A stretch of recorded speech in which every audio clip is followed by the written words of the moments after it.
Tak, dobrý den, v tomto videu bych vám rád ukázal, jak si nainstalujete a budete moct používat mobilní tiskárnu Gremata. A jedná se o přenosnou tiskárnu s vlastní baterií, kterou můžete použít kdykoliv na cestách, v autě nebo třeba na stavbě. Tak první, co uděláme, jak ji rozbalíme, a tak to vlastně vypadá. Zapneme tiskárnu podržením tlačítka zhruba 5 vteřin. Tak, tiskárna nám naběhne. My tady ji připojíme k počítači.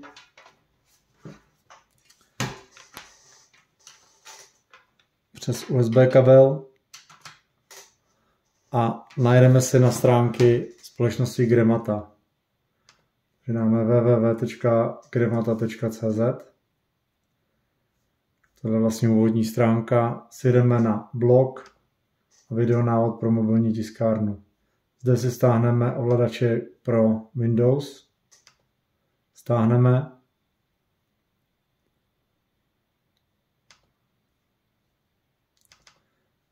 A nainstalujeme.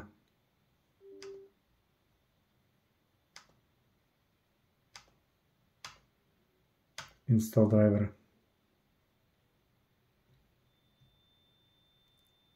Finish. V tuto chvíli máme nainstalovanou tiskárnu. Tak. Jediný, co udělám, tak si otevřu. Otvírá se, tady jsou capáčky, dva ty se musí zmáčknout dolů. Takhle se to otevře. A jenom lehce povytáhnu.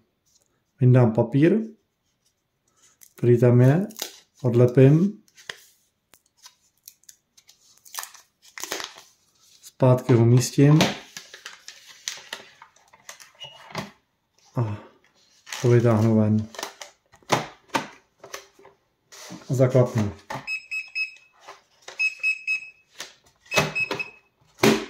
Tak. V tuhle chvíli mi svítí zeleně. Ale tohle je první výtisk, takže ten papír bude o trošku delší než klasicky. A teď už si jenom otevřu nějaký soubor, který chci tisknout, řekněme zde, který tady mám, dám tisk, vyberu tiskárnu A810 a dávám tisk.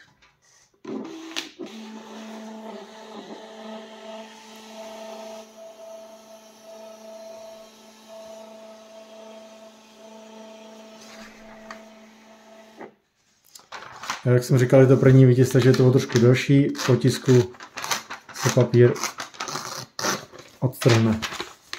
Takže takhle si můžete vytisknout jakýkoliv dokument. Já ještě ukážu to znovu, až to nebude celý. A dám ještě jednou tisk. A tiskneme.